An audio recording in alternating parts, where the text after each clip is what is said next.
नमस्कार दोस्तों, कहानियों की श्रृंखला में आज सुनेंगे मालती जोशी जी की कहानी ताहद्दे नज़र एक बयाबान सा क्यों है।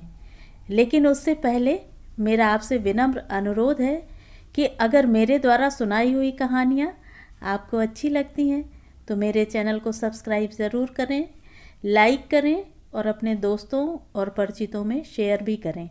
बेल आइकन दबाना बिल्कुल भी ना भूलें। आज सुनिए ताहद्दे नज़र एक बयाबान सा क्यों है।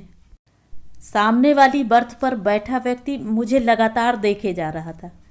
कभी मेरी कभी पत्नी की नज़र बचाकर उसका घूरना जारी था।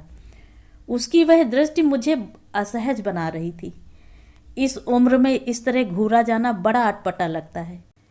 जब उम्र थी तब भी तो किसी ने इतनी तवज्जो नहीं दी थी। मैं तो इसी हीन बोध को लेकर बड़ी हुई हूँ।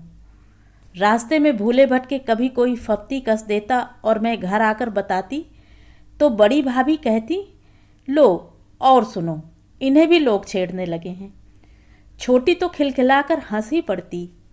क्या चॉइस है।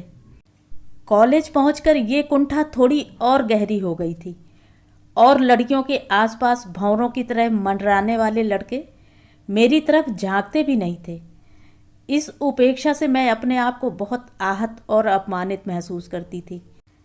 इसलिए किसी का इस तरह एकटक देखना मुझे अजीब लग रहा था, आदत जो नहीं थी। कुछ देर बाद उनकी पत्नी उठकर शायद टॉयलेट तक गई थी।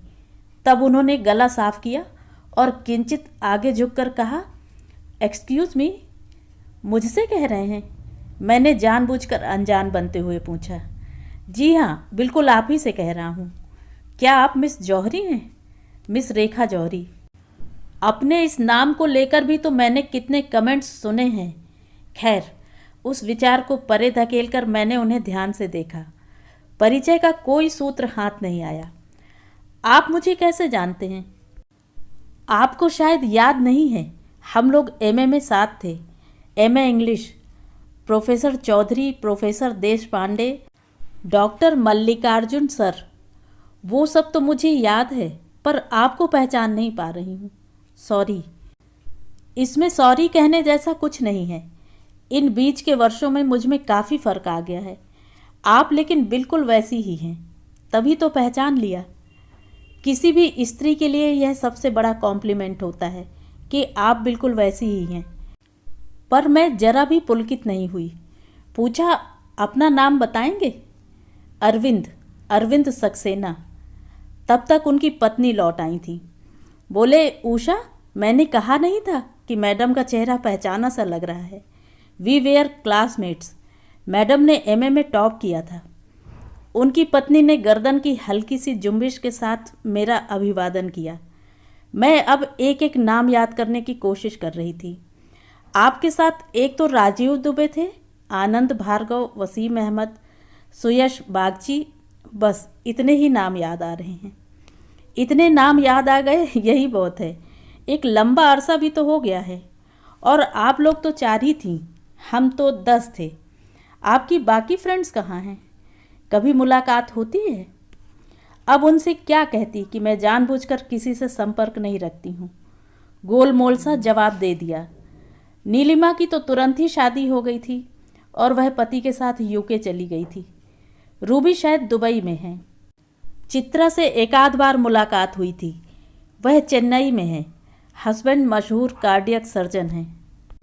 और आप? मैं एक गर्ल्स डिग्री कॉलेज में प्रिंसिपल हूँ। जगह का नाम मैंने जानबूझकर नहीं बताया। वाह, फैबुलस फैमिली। इसी प्रश्न से डर रही थी मैं, पर जब सामने आ ही गया तो जवाब भी दे डाला। मिस्टर की 7-8 साल पहले कार एक्सीडेंट में डेथ हो गई। ओह, सो सैड। बेटा यूएसए में सॉफ्टवेयर इंजीनियर है। आती जाती रहती होंगी वहाँ।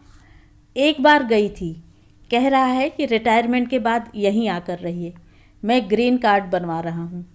मैंने कहा, तब की तब देखेंगे, बिल्कुल मत जाइएगा। उनकी पत्नी ने पहली बार मुँह खोला। बोर हो जाएंगी। मैं तो दोनों बहुओं की जचकी में गई थी, परेशान हो गई। यहाँ नौकरों की पलटन पाले हैं, वहाँ बर्तन तक हाथ से मांजने पड़ते हैं। मैंने दोनों से कह दिया है कि अगली बार अपनी अपनी अम्माओं को बुला लेना, मेरे बस का नहीं है। मुझे लेकिन वहाँ बहुत अच्छा लगता है, अरविंद बोले। अच्छा क्यों नहीं लगेगा? आपको क्या फ़र्क पड़ता है? जैसे यहाँ हर चीज़ हाथ में रखी मिलती है, वहाँ भी मिलती थी। परेड तो मेरी होती है ना। एक बात अच्छी है, वहाँ पुरुष भी बराबरी से काम में हिस्सा बटाते हैं। मैंने कहा, प्लेटें धोने से लेकर बच्चे की नैपी बदलने तक सब कर लेते हैं। वे अमेरिकन पति होते हैं, पर ये तो शुद्ध भारतीय पति हैं ना। पति पत्नी की इस मीठी नोक-झोंक का एक फ़ायदा यह हुआ कि बातचीत का रुख दूसरी ओर मुड़ गया और मैंने राहत की सांस ली। परिचय के सूत्र नए सिरे से जुड़ जाने के बाद यह स्वाभाविक था कि हम लोग खाना साथ में खाने के दौरान मैं भारत की विभिन्न खाद्य संस्कृतियों पर बात करती रही। मेरे इस ज्ञान कोश को देखकर वे लोग चकित थे। खाने के बाद मैंने तुरंत सोने की तैयारी कर ली। सेकंड एसी में यात्रा करने का एक फ़ायदा यह भी है कि आप जब चाहें जितनी देर चाहें सो सकते हैं। इसके लिए आपको नीचे ऊपर वालों की सुविधा का विचार नहीं करना पड़ता। इतनी जल्दी सोने की आदत नहीं थी, फिर भी मैं दम साधे पड़ी रही। मैं किसी भी बहाने अपनी जीवन गाथा के पृष्ठ उन लोगों के सामने खोलना नहीं चाहती थी। आज यह व्यक्ति पत्नी के सामने मेरे साथ बड़े आदर से पेश आ रहा है, पर कॉलेज के ज़माने में इन लोगों का पूरा ग्रुप मुझे किस हे दृष्टि से देखता था, यह मैं भूली नहीं हूँ। सब लोग मेरी बुद्धि का लोहा मानते थे, मानना ही पड़ता था, पर अपमानजनक टिप्पणियाँ भी कसते थे। किसी दिन अगर चित्रा और नीलिमा गोल कर जाती तो पूरी क्लास आहें भरने लगती। आज तो यार सूखा पड़ गया है, सारी रौनक ही गायब हो गई है। एक बार चौधरी सर ने वह फुसफुसाहटें सुन ली और कसकर डांट लगाई थी। If you are not serious about your studies, please don't attend my class, I will mark you present. पर लड़कियों पर डोरे डालने के लिए मेरे पीरियड का उपयोग मत किया करो। सर के जाने के बाद इस विषय पर गहन चर्चा हुई थी। किसी ने कहा था, यार सर तो सुपर इमेजिनेटिव हैं, डोरे डालने लायक लड़कियां भी तो हों। इस बात पर एक सम्मिलित ठहाका लगा था। बात किसने कही थी यह पता नहीं, पर हंसी में तो सभी शामिल थे, ये अरविंद सक्सेना भी। इसे अपनी कहानी सुनाकर मैं सहानुभूति नहीं लेना चाहती। मैं उपहास बर्दाश्त कर सकती हूँ, सहानुभूति नहीं। मेरी शादी को लेकर शुरू से ही सब लोग बहुत चिंतित थे, घर के भी और बाहर के भी। ऐसे मामलों में कई बार बाहर वाले ज़रा ज़्यादा ही फिक्रमंद होने लगते, जबकि उन्हें कोई सरोकार नहीं होता। काजी जी दुबले क्यों वाला मामला होता है, पर मेरी शादी में आए हुए सभी लोग विस्मय चकित थे। ऐसी लड़की के भाग्य में ऐसा घर, ऐसा वर। कईयों के दिल पर तो सांप लौट गया। किसी दिलजली आत्मा ने कहा भी, अरे बड़े आदमियों की लड़कियां देखकर नहीं, तौल कर ब्याही जाती हैं। निमंत्रितों में खुश होने वाले की अपेक्षा ताजुब करने वाले ज़्यादा थे, और ऐसा भी नहीं है कि हर एक के मन से दुआ ही निकलती हो या कि सबकी नज़र पाक साफ हो। 6 महीनों में ही असर सामने आ गया। पति देव से ठीक से परिचय भी नहीं हो पाया था और वे ड्यूटी पर लौट गए। फिर 6 महीने तक मैं ससुराल और पीहर के बीच हिंडोले की तरह झूलती रही। शादी के बाद साल भर तक 30 त्यौहार चलते ही रहते हैं, पर किसी भी त्यौहार पर श्रीमान जी ने दर्शन नहीं दिए। छुट्टी का शाश्वत बहाना था। वे तीज पर नहीं आए थे, पर जब करवा चौथ पर भी नहीं आए तो पापा का माथा ठनका। पापा ने बड़े भाई साहब को मेरी ससुराल भेजा। कहा कि उसे लेकर सीधे प्रोजेक्ट साइट पर जाओ और याद रखना किसी को कानो कान खबर ना हो। भाई साहब पशुपेश में पड़ गए। बोले, तुम्हारे सास ससुर को तो मैंने समझा दिया है कि मैं तुम्हें लेने आया हूँ, पर जमाई बाबू को तो सच्चाई बतानी पड़ेगी ना। वह प्रोजेक्ट साइट रेलवे स्टेशन से 35-40 किलोमीटर दूर जंगल में है। मैं तुम्हें लेकर कहाँ भटकता फिरूँगा। लिहाजा उन्हें फ़ोन किया गया। वे बाकायदा स्टेशन पर लेने पहुँचे। यूँ तो स्टेशन से बसें भी चलती थी, पर वे हमारे लिए जीप लेकर आए थे। 6 महीने बाद ही सही, अपने घर जाने की उमंग मुझ में हिलोरे ले रही थी। मैंने मन ही मन अपने घर को सजाना संवारना शुरू कर दिया था। घंटे भर बाद ही मेरे सारे उत्साह पर पानी फिर गया। वे हमें लेकर प्रोजेक्ट के गेस्ट हाउस में पहुंच गए थे। वहां 2 सूट हमारे लिए रिजर्व थे। उन्होंने कहा कि मेरा घर तो बैचलर्स का अड्डा बना हुआ है, हम 4 लोग साथ में रहते हैं। पहले से कुछ आइडिया होता तो मैं कुछ मैनेज कर लेता, अब 3-4 दिन तो लग ही जाएंगे। भाई साहब कुछ नहीं बोले, बस शाम की गाड़ी से चले ही गए। उनका काम खत्म हो गया था। 4 दिन फिर हमने गेस्ट हाउस में ही बिताए। ये बोले, तुम्हें हनीमून पर नहीं ले जा सका था ना, चलो यहीं हनीमून मनाते हैं। हनीमून हमारा गेस्ट हाउस के कमरों में ही मन रहा था। मेरा बहुत मन था साइट देखने का, दूर से ही सही अपना घर भी देखना चाहती थी। पर वे खुद भी ड्यूटी पर नहीं गए, ना अपने दोस्तों से मुझे मिलवाया। बोले, मैंने बॉस से permission to live in quarters ले ली है, रूममेट से भी कह दिया है, जल्दी से अपना इंतज़ाम कर लें।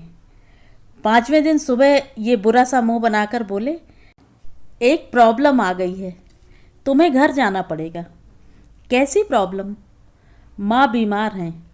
किसकी? मेरी और किसकी? आपकी माँ बीमार हैं और आप नहीं चलेंगे? मेरा तो मुश्किल लगता है, अभी अभी 4 दिन की छुट्टी ले चुका हूँ। मैं कुछ देर चुप रही, फिर एकाएक मैंने पूछ लिया, ये आँख मिचौली हम कब तक खेलेंगे? कैसी आँख मिचौली? आपको क्या लगता है आपने किसी 5वीं फेल अनपढ़ गंवार से शादी की है? इसमें पढ़ाई की बात कहाँ से आ गई? 6 महीने तक आप अपने लिए स्वतंत्र घर का इंतजाम नहीं कर सके। इस बात पर न भाई साहब ने यकीन किया था न मैंने। वे तो चुपचाप चले गए। But I have come to stay. मैंने स्टे पर अतिरिक्त जोर देते हुए कहा, नाउ कम क्लीन। वे कुछ देर तक भौचक मुझे देखते ही रहे। उन्हें शायद पहली बार एहसास हुआ कि उनके सामने जो औरत खड़ी है वह अंग्रेजी में एमए है और कॉलेज में पढ़ा रही है। वे पहले तो कुछ सकपकाए, मेरी नज़र का सामना करने से कतराते रहे, फिर हिम्मत बटोर कर बोले, सच सुनना चाहती हो ना? इतना साहस है तुम में? मैंने पिछले 6 महीने इतनी घोर मानसिक यंत्रणा झेली है कि अब मैं कुछ भी सुनने के लिए तैयार हूँ। तो सुनो, यह शादी मैंने अपनी मर्जी से नहीं की थी, मुझे मजबूर किया गया था। किसने? मेरे पूज्य पिताश्री ने। मुझे तुम जरा भी अच्छी नहीं लगी थी, पर मेरे पिता को वह दहेज बहुत अच्छा लगा था जो तुम साथ लाने वाली थी। उसमें मेरी दोनों बहनें पार लग सकती थी, इसलिए मुझे मजबूर किया गया। उन कष्टों का वास्ता दिया गया जो घर वालों ने मेरे लिए उठाए थे। उस खर्च का ब्यौरा दिया गया जो मेरी पढ़ाई पर हुआ था। मुझे बेटे का, भाई का फ़र्ज समझाया गया। मेरी पूरी तरह घेराबंदी की गई। आखिरकार मुझे हथियार डाल देने पड़े। मैंने शादी के लिए हाँ तो कर दी, पर तभी सोच लिया कि यह घर मैं हमेशा के लिए छोड़ दूंगा। बैठे रहें अपनी बहू और दहेज को लेकर, मैं इस तरफ झांकूंगा नहीं। मुझे लगा जैसे मेरे पैरों के नीचे की धरती धसक गई है और मैं किसी गहरे गर्त में डूबती जा रही हूँ। अगर वे कहते कि मेरा मन कहीं और है, यह शादी मैंने मजबूरी में की है, तब भी मुझे इतना आघात न पहुँचता। हनीमून के वे 4 सुनहरे दिन, 4 रंगीन रातें भूत प्रेतों की तरह मुझे घेर कर खड़े हो गए। दम सा घुटने लगा मेरा। बड़ी मुश्किल से मैंने अपने आंसुओं को लौटाया और बहुत ही स्पष्ट आवाज़ में कहा, आपको अपनी रकम मिल गई है ना? मुझसे शादी करने का मुआवजा आप पा ही गए हैं ना? अब एक उपकार और कीजिए, मुझे तुरंत मेरे घर भेज दीजिए। आपके घर से मेरा अब कोई सरोकार नहीं है और घर पहुंचकर मैं तलाक के कागज़ भिजवा रही हूँ। कृपया उन पर दस्तखत करके भिजवा दीजिएगा। And thanks for everything. मैं इतनी जल्दी और वो भी अकेली लौट आऊँगी, ऐसा किसी ने सोचा भी न था। भाई साहब को लग रहा था कि दाल में कुछ काला है, पर पूरी दाल ही काली होगी ऐसा उन्होंने भी नहीं सोचा था। तलाक की बात सुनकर सब सकते में आ गए। माँ पापा ने समझाया, सब्र से काम लो, शादी कोई गुड्डे गुड़िया का खेल नहीं है। हम बात करते हैं, हो सकता है कोई हल निकल आए। मैंने साफ कह दिया, तलाक हो या ना हो, मैं अब उस आदमी के पास लौट कर नहीं जाऊंगी। अच्छा, देखते हैं, वकील से बात करते हैं। पापा ने जैसे मेरा मन रखने के लिए कह दिया। मुझे बताए बगैर ही उन्होंने मेरे ससुर जी से बात की। वे दौड़े चले आए। पापा से बोले, बिटिया को समझाइए, थोड़ा ठंडे दिमाग से सोचे, एकदम कोई निर्णय ना ले। अंकिता की शादी तय कर रहा हूँ। दिवाली बाद नवंबर में सगाई है। यह बात फैल गई तो रिश्ता हाथ से निकल जाएगा। मतलब उन्हें मेरे सुख दुख से कोई सरोकार नहीं था। वे सिर्फ अपनी बेटी की शादी में कोई विघ्न नहीं चाहते थे। बाप बेटे दोनों एक से निकले। उनकी इस स्वार्थपरकता ने मेरे तलाक के इरादे पर जैसे मुहर लगा दी। इस बीच मैंने एक नौकरी भी ढूंढ ली थी और एक नई आत्मविश्वास भरी जिंदगी की शुरुआत कर दी थी। तभी एक साक्षात्कार हुआ। हमारा अल्पकालीन हनीमून व्यर्थ नहीं गया था। मैं वहाँ से अकेले नहीं लौटी थी, उनका अंश भी मेरे साथ आया था। मैं उस नालायक स्वार्थी इंसान की संतान को जन्म देना नहीं चाहती थी, पर मेरे अबॉर्शन के प्रस्ताव को घर में किसी ने स्वीकार नहीं किया। माँ की दृष्टि में तो ये महापाप था। बड़ी भाभी बोली कि हो सकता है संतान के मोह में ही वे तुम्हें पुनः स्वीकार कर लें। छोटी भाभी बोली, अगर जिंदगी अकेली ही बितानी हुई तो कोई सहारा तो चाहिए। इस उहापोह में इतने दिन निकल गए कि फिर गर्भपात का समय ही नहीं रहा। मेरी अनिच्छा के बावजूद वह गर्भ पलता रहा, बढ़ता रहा और एक दिन बड़ी अनास्था से मैंने उस शिशु को जन्म दिया। माँ ने जैसे ही उसे मेरी गोद में दिया, एक जादू सा हुआ। सारी अनास्था, सारा तिरस्कार, सारा रोष मेरी ममता के ज्वार में बह गया। मैं सोचने लगी, वे कैसी माएँ होंगी या कि उनकी कैसी मजबूरी होगी कि वे अपने कलेजे के टुकड़े को मंदिर की सीढ़ियों पर, कचरे के डिब्बे में या रेल के कंपार्टमेंट में छोड़ जाती होंगी। पता नहीं कैसे पल भर में ही वह नन्हा जीव मेरे जीवन का केंद्र बिंदु बन गया। मेरी सारी दिनचर्या उसी के आसपास सिमट कर रह गई। लगा कि इसे छोड़कर अब मैं एक पल भी नहीं रह पाऊंगी। प्रसूति अवकाश समाप्त होते ही मुझे वास्तविकता का भान हुआ। पहले ही दिन कॉलेज जाते हुए मन रो रहा था। पाँव मन मन भर के हो रहे थे। उसे गोद से उतारने की इच्छा नहीं हो रही थी। माँ ने कहा, बिटिया समझ लो, आज से मैं इसकी माँ हूँ। यह मेरा बच्चा है, मैं ही इसे पालूंगी। तुम निश्चिंत होकर काम पर जाओ। अगर मुझ पर विश्वास नहीं है तो घर बैठो और बच्चा संभालो। घर बैठने का सवाल ही नहीं था। अब मैं अकेली नहीं थी, मेरे साथ मेरा बेटा भी था। मैं उसे एक आत्मसम्मान भरी जिंदगी देना चाहती थी। इसलिए कलेजे पर पत्थर रखकर मैंने उसे माँ की गोद में दे दिया और अपनी रुलाई रोकते हुए गाड़ी में जा बैठी। माँ सिर्फ कहकर ही नहीं रह गईं, उन्होंने अपना कहा पूरा भी किया। उम्र की 10-20 सीढ़ियाँ उतरकर वे एकदम जवान लड़कौती बन गईं। उनके बल पर ही मैंने अपनी पीएचडी भी पूरी कर ली। क्षितिज तो जैसे उनका ही होकर रह गया था। भाभियों को बड़ा रश्क होता था। कहती, हमारे बच्चों की तो कभी नैपी भी नहीं बदली होगी, अब देखो कितनी फुर्ती आ गई है। क्षितिज शायद 5वीं में था जब माँ एकाएक चल बसी। मैं अपने को इस अपराध बोध से कभी मुक्त नहीं कर पाई कि जब उनका आराम करने का समय था, मैंने उन्हें काम से लाद दिया। उनकी सेवा करने वाले बहुत थे, पर उन्होंने खुद ही सेवा का व्रत ले लिया था। किसी को पता ही नहीं चला कि वे भीतर ही भीतर पस्त हो गई हैं। मेरी तो खैर माँ थी, मुझे दुख होना स्वाभाविक ही था, पर मेरा बेटा भी नानी की मृत्यु के बाद एकदम कुम्हला सा गया। उसका हंसना, बोलना, खेलना, खाना सब बंद हो गया था, एकदम गुमसुम हो गया था। मुझे तो चिंता ही होने लगी थी। मैंने एक दिन अकेले में पापा से इसका जिक्र किया तो वे बोले, मैं खुद तुमसे यह बात कहने वाला था।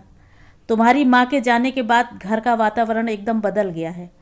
मुझे औरतों के बीच ज़्यादा दखलंदाजी करना अच्छा नहीं लगता, पर मैं सोचता हूँ हम क्षितिज को यहाँ से हटा लें। हटा लें मतलब उसे किसी अच्छे रेजिडेंशियल स्कूल में डाल दें। वातावरण बदल जाएगा तो वह संभल जाएगा। इतने से बच्चे को हॉस्टल में रखने की कल्पना मात्र से ही मुझे रोना आ गया, पर पापा शायद ठीक कह रहे हैं। मैं इतना डर रही थी, पर बेटा एकदम खुश हो गया। उसे भेजते समय मैं फूट फूट कर रो रही थी और वह मुझे सांत्वना दे रहा था। अब मुझे शनिवार की प्रतीक्षा रहती जब वह घर आता। वे 2 दिन मेरे खूब अच्छे से गुजरते, पर धीरे धीरे इसमें भी व्यतिक्रम हो जाता। वह फ़ोन करता, मम्मा इस वीकेंड हमारी पिकनिक जा रही है, प्लीज़ आप लेने मत आना। तब मेरा पूरा हफ्ता ही खराब हो जाता। एक बार तो उसने मुझे चौंका ही दिया। 7वीं की परीक्षा में उसने तीनों सेक्शंस में टॉप किया था। मैं खुशी खुशी उसे लेने पहुंची थी।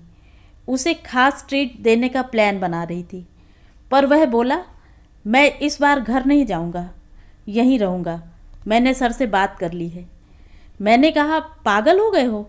गर्मी की छुट्टियों में सब अपने घर जाते हैं, सर लोग भी। वे सब लोग अपने घर जाते हैं, मेरा अपना घर कहाँ है? मैं तो स्तब्ध रह गई। बच्चा ये क्या कह रहा है? इसके दिमाग में ये क्या चल रहा है? उसने जैसे मेरे मन की बात जान ली। बोला, हम लोग जहाँ रहते हैं वह निखिलदा नितिनदा का घर है, आशीष मनीष का घर है। हम जबरदस्ती उनके घर में पड़े हुए हैं। मुझे छोटा सा ही सही पर अपना घर चाहिए। मैं समझ गई कि नानी की मृत्यु के बाद शायद यह घर उसे पराया सा लगने लगा है। हो सकता है मेरे भाइयों के बच्चे उसे अपमानित करते हों, मानसिक या शारीरिक रूप से भी प्रताड़ित करते हों। छोटा होने के कारण वह प्रतिकार भी नहीं कर पाता होगा। नानी उसके लिए ढाल समान थी। उनके जाने के बाद वह अपने को असहाय समझता होगा। मैंने उसे कलेजे से लगाकर आश्वासन दिया कि अगली छुट्टी में मैं उसे अपने घर ले जाऊंगी। तब कहीं वह चलने को राज़ी हुआ। घर आकर मैंने पापा से यह बात कह दी। उन्होंने ज़रा भी समय नहीं गंवाया, फ़ौरन बच्चों की एक मीटिंग बुला ली। कहा, तुम्हारी माँ तो चली गई, मेरा भी अब कोई ठिकाना नहीं है, किसी भी दिन बुलावा आ सकता है। सोचता हूँ अपने सामने ही जो जिसको देना है दे जाऊँ, बाद में झंझट ना हो। रेखा को मैं कोई कैश नहीं दूंगा, उसके बदले एक घर खरीद देता हूँ, बाकी गुजारे के लिए उसकी नौकरी है ही। पापा के सामने किसी की बोलने की हिम्मत नहीं थी। बाद में भाभियाँ भुनभुनाती रहीं, बिटिया रानी का दान दहेज तो खत्म ही नहीं होता, चलता ही जा रहा है। इतने सालों से यहाँ रह रही हैं, उसका क्या? पता नहीं कैसे पापा ने यह सुन लिया या कि उन्हें सुनाने के लिए ही कहा गया हो। गरज कर बोले, बिटिया रानी अपने बाप के घर में बैठकर अपने बाप की कमाई खा रही है, किसी और के बाप की नहीं। अच्छा हुआ कि इस बहाने पता चल गया कि तुम लोगों के मन में कितना जहर है। अब तो अपने मरने से पहले मैं उसका इंतज़ाम करके ही जाऊंगा। बरसों की प्रतीक्षा के बाद हमें अपना घर मिला था। माँ बेटे की खुशी का अंत नहीं था। कुछ दिनों के लिए पापा भी हमारे साथ आकर रह लिए थे, जिससे बड़ा सहारा मिला था। बस एक ही कसक थी, इस प्रसंग में भाभी लोगों से बेवजह मन मुटाव हो गया था। जीवन का एक नया अध्याय शुरू हो गया था। इतने दिनों तक मैंने अपनी कई इच्छाओं को दफन कर दिया था, वे अब फिर जी उठी थी। मैंने बड़े जतन से अपने घर को अपनी रुचि के मुताबिक सजाना संवारना शुरू कर दिया था। बेटा भी उत्साह से मेरा हाथ बटा रहा था। यह 1-2 बेडरूम वाला छोटा सा फ्लैट था। पापा के विशाल बंगले से उसकी कोई तुलना नहीं थी, पर जैसा भी था ये हमारा अपना घर था। यह अपनेपन का एहसास ही हमें खुशी से भर देता था। बरसों बाद मैंने किचन का रुख किया था। मुझे तो क्षितिज की पसंद नापसंद का पता ही नहीं था। पहले सब माँ देखती थी, बाद में वह हॉस्टल चला गया था। मैंने नए सिरे से अपने को गृहिणी के रूप में ढालना शुरू किया। इतने दिनों तक रसोई में सिर खपाने का ना वक्त था ना शौक। अब उसमें मज़ा आ रहा था। उसकी पसंद की चीज़ें बनाकर उसे खिलाने में एक अजीब सा आनंद, अजीब सी तृप्ति मिल रही थी। उसके लिए मैं रेसिपी बुक्स खंगाल रही थी, टीवी से पाक विधियाँ उतार रही थी। बस एक डर बना रहता था, कहीं वह अपने पापा के बारे में न पूछ ले। पर उसने कभी नहीं पूछा। परिस्थितियां बच्चों को समझदार बना देती हैं। जिस वर्ष क्षितिज ने हायर सेकेंडरी की परीक्षा पास की, मेरा स्थानांतरण हो गया। अपना शहर छोड़ने का ज़रा भी दुख नहीं हुआ, बल्कि खुशी ही हुई। एक तो प्रिंसिपलशिप मिल रही थी, दूसरे पापा के जाने के बाद शहर से कोई लगाव नहीं रह गया। बेटा भी आईआईटी कानपुर चला गया था। ऐसे समय में यह बदलाव मेरे लिए वरदान ही सिद्ध हुआ। अगले 4 वर्ष मैंने नए काम से तालमेल बिठाने में और नई जगह नए लोगों से परिचित होने में लगा दिए। 4 साल बाद वह जब आईआईटी पास करके लौटा तो मैं नए वातावरण में, नए शहर में रच बस चुकी थी। अब मेरे सामने एक ही ध्येय था, क्षितिज का भविष्य। वह एमबीए करना चाहता था, बाहर जाना चाहता था, और अगर आसानी से कोई अच्छा जॉब मिले तो वह भी करना चाहता था। इसी सिलसिले में उसका इधर उधर आना जाना चल रहा था। एक दिन मेरे नाम एक रजिस्टर्ड लेटर आया। भेजने वाले का नाम पढ़कर तो मैं चकित ही रह गई। इस शख्स से पत्र पाने की आस में मैंने कितनी रातें जागकर गुजारी थी, तब तो मेरी याद नहीं आई, और अब जब मैंने ज़िंदगी की किताब से उसका पन्ना ही फाड़कर फेंक दिया है तो जनाब पत्र लिख रहे हैं। बड़ी उत्सुकता से मैंने लिफाफा खोला। टप से एक चेक मेरी गोदी में आ गिरा। 5 लाख का चेक था। किस खुशी में, यह सोचते हुए मैंने पत्र खोलकर पढ़ना शुरू किया। लगा कि मुझे अंगारे पर खड़ा कर दिया गया है। मैडम, तुम तो बड़ी खुददार औरत हुआ करती थी, इतना नीचे कैसे उतर आई? तुम्हारा तो बड़ा अमीर घराना था, रुपयों की बरसात होती थी, फिर मुझ नाचीज़ के सामने हाथ फैलाने की क्या ज़रूरत आ पड़ी? कहीं ये दहेज की रकम वसूलने का षड्यंत्र तो नहीं है? साफ साफ ही कह देती ना, बेटे को मोहरा बनाने की क्या ज़रूरत थी? इससे आगे मुझसे पढ़ा ही नहीं गया। मेरा पूरा शरीर जल रहा था। लगा कि पूरा पत्र पढ़ जाऊंगी तो कोयला ही हो जाऊंगी। दिन भर मैं बेटे की प्रतीक्षा करती रही। वह शाम ढले घर लौटा। मैंने दरवाजे पर ही उसे धर लिया। तुम अपने बाप के पास गए थे? पहले तो वह चौंका, पर तुरंत ही संभल गया। बोला, हाँ गया था। मैंने एक भरपूर तमाचा उसके गाल पर जड़ दिया। क्यों क्यों गए थे वहाँ? अपना हक मांगने गया था। मैं एक और चांटा रसीद करने वाली थी। बड़ी मुश्किल से अपने पर काबू किया और चीख कर कहा, उसने कौन सा हक अब तक अदा किया है जो तुम उसके सामने भीख मांगने पहुंच गए? तुम्हें शर्म नहीं आई? जिस आदमी पर मैं थूकना भी नहीं चाहती, उस आदमी के सामने तुम कटोरा लेकर खड़े हो गए। कितना रुपया चाहिए था तुम्हें? किस लिए चाहिए था? मैंने कभी किसी चीज़ के लिए आज तक मना किया है? क्या तुम्हारा मुझ पर से यकीन ही उठ गया है? मैं तुम्हारे लिए घर बेच देती, गहने बेच देती। एक बार मुझसे कहते तो, मुझे इस तरह जलील तो न करते। मुझे खुद ही पता नहीं चला कब मैं उसकी छाती में मुंह छुपाकर रोने लगी थी। तुमने मेरी सारी तपस्या पर पानी फेर दिया। ऐसे आदमी के सामने मुझे नीचा दिखाया है जिसके नाम से भी मुझे नफरत है। मेरा आत्मसम्मान धूल में मिला दिया है। अब शायद मैं कभी सिर उठाकर खड़ी नहीं हो पाऊंगी।